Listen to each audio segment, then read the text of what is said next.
Good morning. It's me, still trying to get help from the police and get some issues resolved. I have to make another tape or another recording because the first recording might be erased on my YouTube channel, Robert Milligan. So this is a redo of an original movie that I made of neighbors lying to the police in 911 transcripts. So here is one set of lies. History, and he's been on meds in the past, and when he's on his meds, he's fine. He's like an eccentric person, but he's fine. He doesn't bother anybody. Does he take pills to get high, or are these just prescriptions that he's required to take? No, he uses meth. He smokes meth, okay. Yeah, he smokes meth. I know he smokes marijuana, and he was on opioids that were non-prescription, but...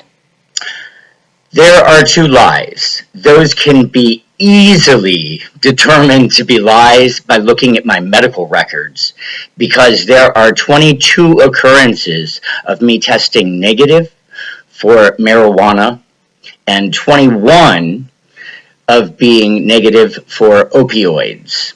There was one time where I was drugged, which is actually considered attempted murder, but the police don't believe that.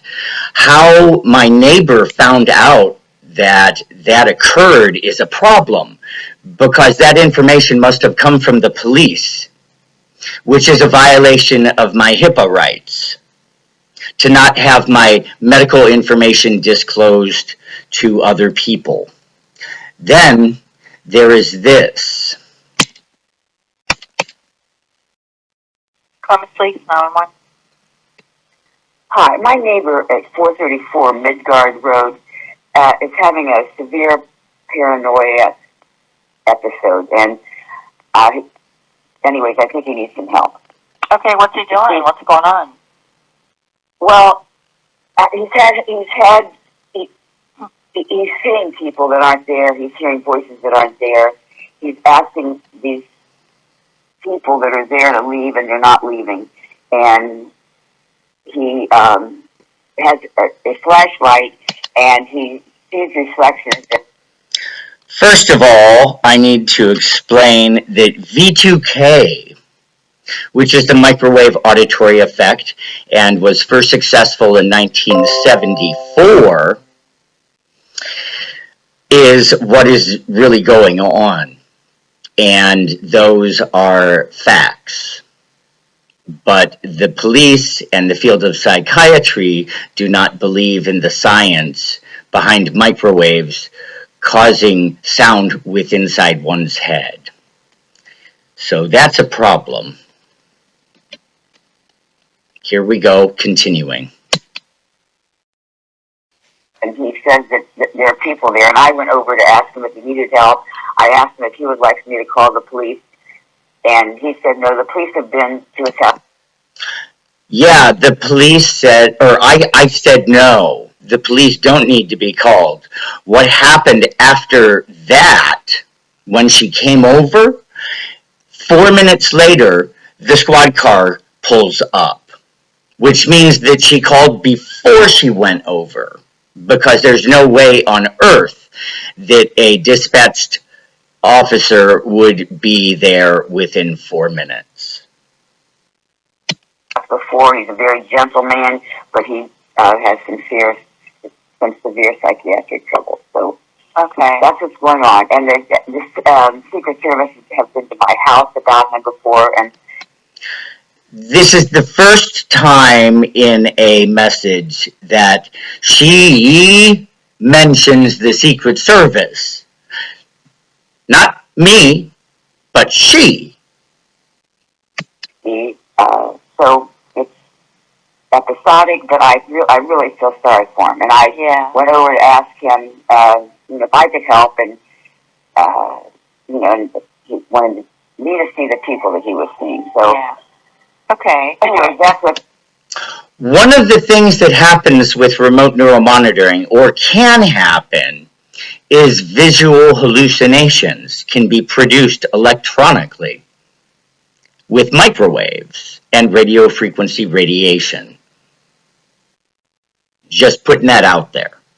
What's going on? Okay. And did you want to leave your name? I don't care, but I guess I don't want to ruin my relationship with him. Sure. Because there aren't too many friends that he has. But okay.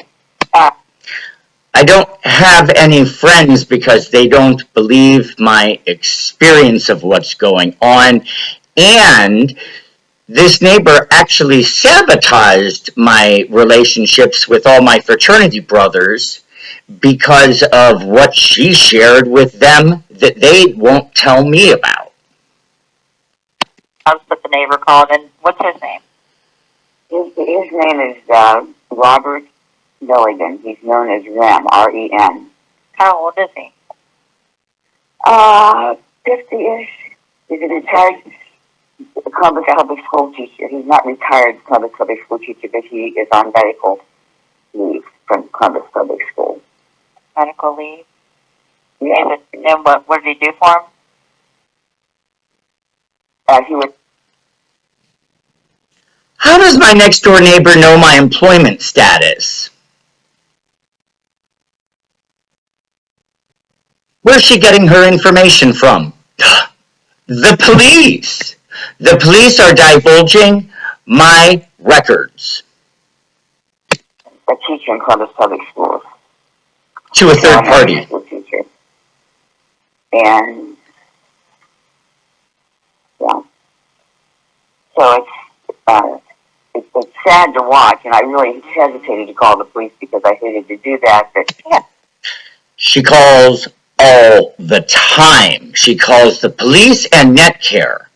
I've now had 22 hospitalizations in 4 years because of this woman that will not leave me alone.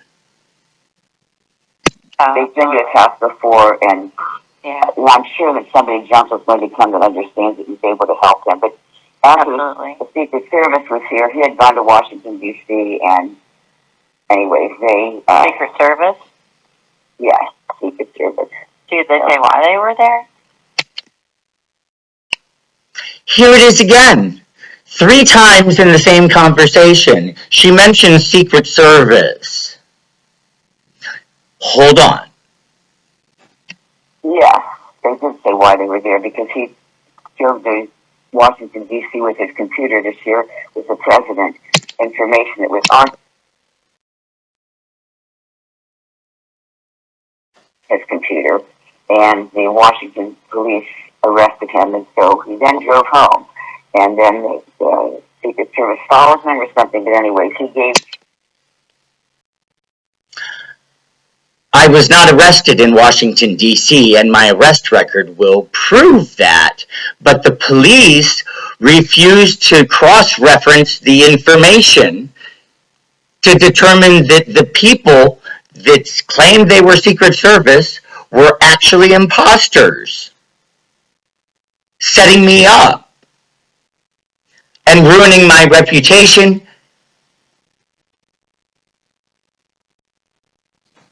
The Secret Service my name, and they came to my house, and we talked, and I said what a nice man he is. He's very talented, he's a talented musician, and so there's a lot of good to him, but he just is...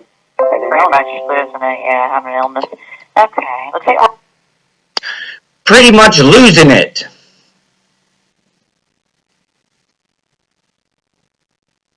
On the way now, do you know if he has any weapons in his home or anything? You know, I don't know that. I doubt it, and I know that I've been told that I was foolish to go over there, and so I even was hesitant walking over this morning, but... I understand. Yeah, for sure. So, okay, we're on our way now. Do you think he'll answer the door for us? He's outside. I've learned to never answer the door when the police and NetCare come to knock, because that ends up always being taken in for a hospitalization. They're never there to find out what's going on. They're there to take me away. So every time my front door is knocked on, I believe it is the police or NetCare. That's a shitty way to live.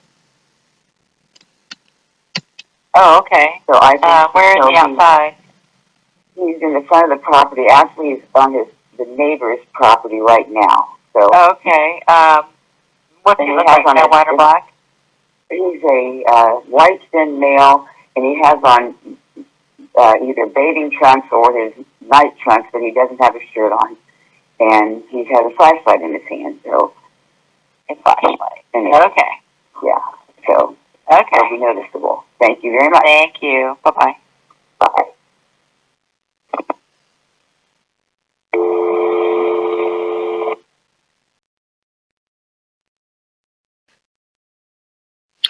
The police refuse to learn this information.